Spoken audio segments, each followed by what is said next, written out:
Have any questions? I updated the scaling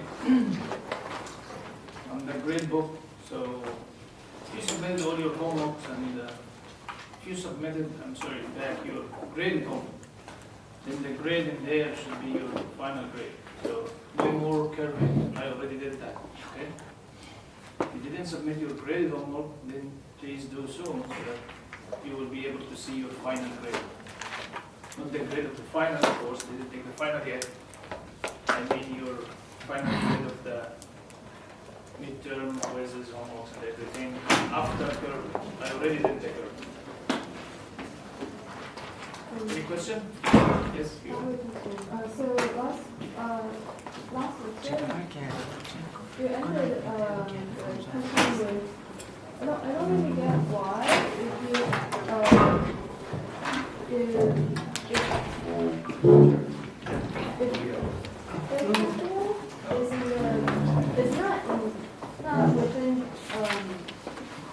if the vector is not found to be integrable, we could conclude that it's not the theta could be reached everywhere else with the two vectors. Yes, because if the velocity vectors are not integrable, it means that you are not living on a reduced dimensional space, but you are living on the whole entire space. Oh, it's about reduction of yes, if you are integrable, then you're living on a reduced dimensional space, and obviously you will not be able to reach all the possible configurations in the space.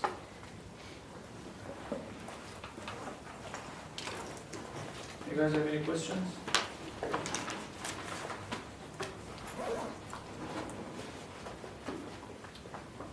So I need a lot of writing today. So you need to zoom? I'll use this board once at the beginning. So I'll shifter them. Then I'll leave it.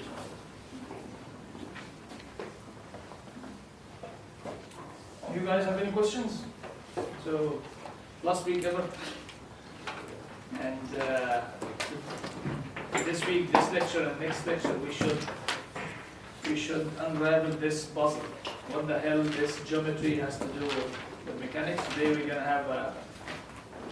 we're gonna discuss that. We will start discussing that in a bit detail. Next time we will continue discussing that.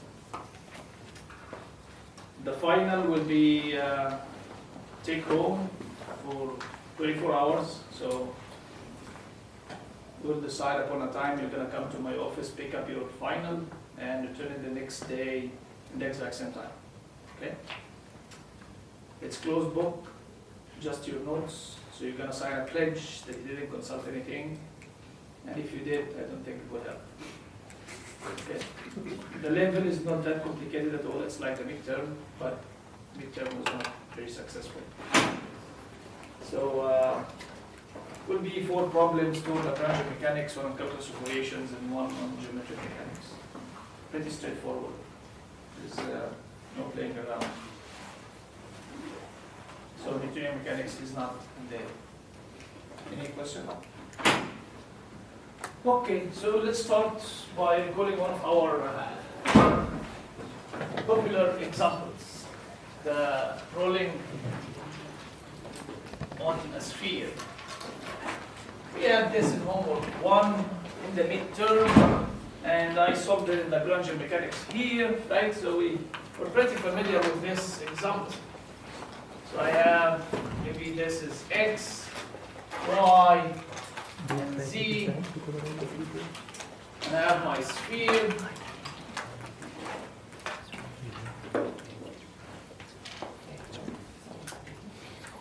So you can use 2 spherical coordinates, like maybe this guy is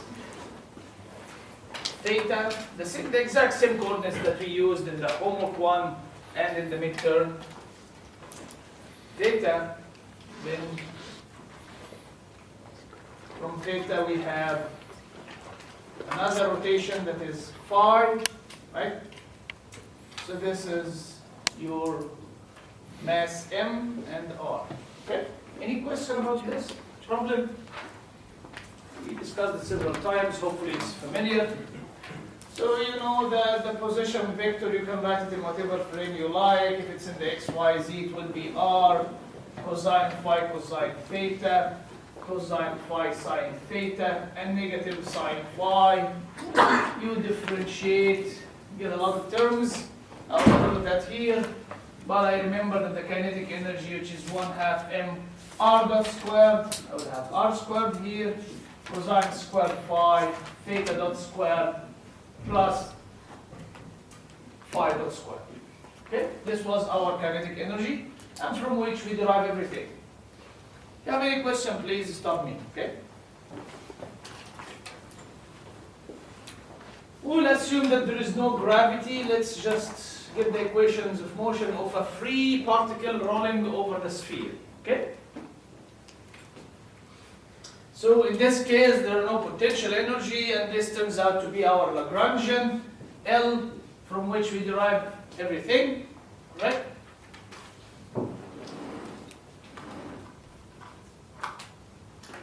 So actually, usually, because we're going to consider this concept next time. Usually, it's not usually, it's actually typically, always the case. For mechanical systems, the kinetic energy can be written in this form. Scalar, your kinetic energy is scalar, right? So your Q dots as an array in a row times the mass matrix times your Q dot as a vector. It's like 1/2 m Q dot squared, right? And you can put 1/2 here, 1/2 somewhere. So this expression actually, let's just focus on the physics. I will not bother with R. I'll take it as unity. I'll also take the mass as unity. So this will be written on this form, which is Q dot is theta dot phi dot. These are the two Q's that I have, theta and phi, times some matrix, and is theta dot and phi dot. Okay? And I have 1/2 outside. Any questions so far? And you can use your expression for the kinetic energy to fill in this matrix, correct? For example, this guy is multiplying theta dot squared, and I have the 1/2 already. So whatever multiplying theta dot squared is here, the 1 element. So this is cosine squared phi, right? Whatever multiplying theta dot phi dot should be divided by half here and there, because this has to be symmetric matrix, and I don't have anything for theta dot phi dot, so these are zeros. And whatever multiplying phi dot squared, exactly it will be there. So this is your mass matrix, okay? Any question about that? Okay, at any rate, forget about the mass matrix for a moment. We'll need it next time in detail, but for me now, the kinetic energy, if I have the kinetic energy and no potential, meaning that I have the Lagrangian, I can derive the equations of motion pretty straightforward. Any problem with that? This is our actually meat from this course. If you want to go back with something that you learn, is that, okay, I have a very straightforward and easy way to derive the equations of motion, right? This is the meat. But we learn, hopefully we learn other useful concepts. Okay, if I have the kinetic energy, let's get the equations of motion. D by dt, partial L, partial theta dot, minus partial L, partial theta 0. You don't need to write after me, because like I said, we solved this exam. You already solved it in the midterm. We did it in homework 1, and I solved a similar example here in lecture. Some lecture in the Lagrangians. There are no dependence on theta, so this guy actually is d by dt. Partial L, partial theta dot is cosine squared phi times theta dot. This should be 0, which gives you this equation. Cosine squared phi theta double dot minus 2 sine phi cosine phi theta dot phi dot, correct? Equals 0. This is the first equation of motion. If you have any problem, please stop me. Okay? I will do this fast because we did it several times. This is just should be a piece of cake for us now. I'll do the other equation, which is d by dt partial L partial phi dot minus partial L partial phi equals 0. So this is d by dt, actually directly it's phi double dot plus, if you differentiate this guy, you get sine cosine theta dot square equals 0. These two equations,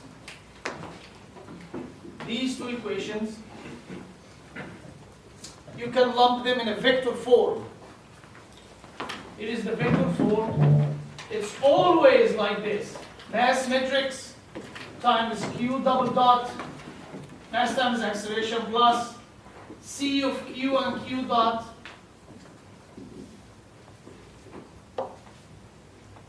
equal maybe the forces, but we don't have any forces here. It's just 0, okay? So this is in a typical mechanical system. Something multiplied the double dot terms, the accelerations, and something that represents Coriolis and centripetal acceleration. So it's a quadratic in velocity. Theta dot phi dot, theta dot square, phi dot square, whatever. And you can fill in these things very easily. In our example, this is 0. So whatever multiplying theta double dot and phi double dot. If you look at the first equation, what's multiplying theta double dot is cosine squared phi.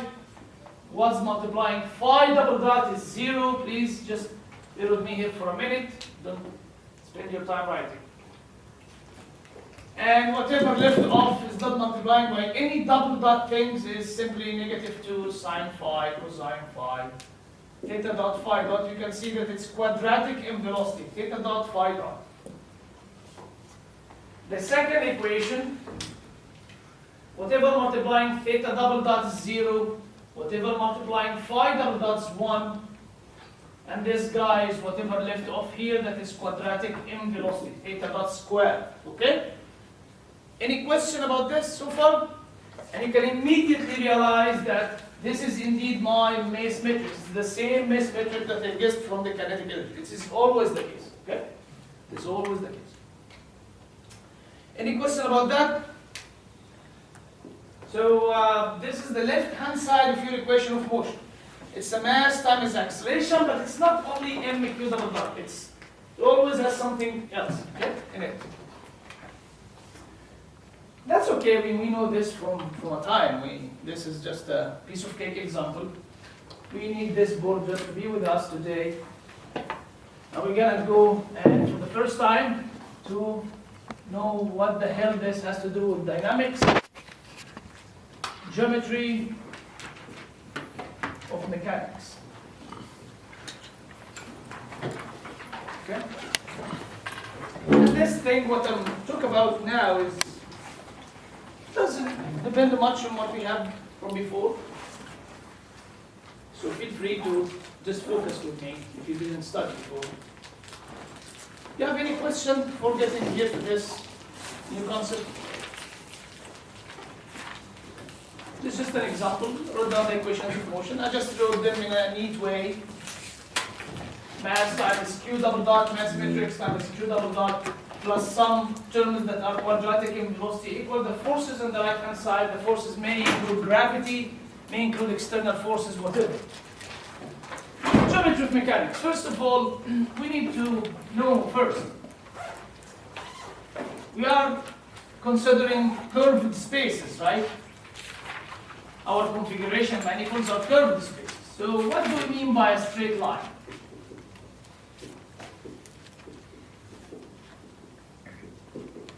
What's that? How can we define a straight line? The resistance between the 2 points.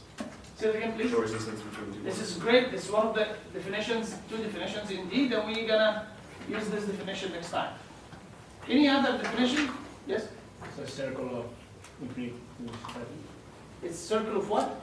over a use of Lec17. That's okay, but it's not.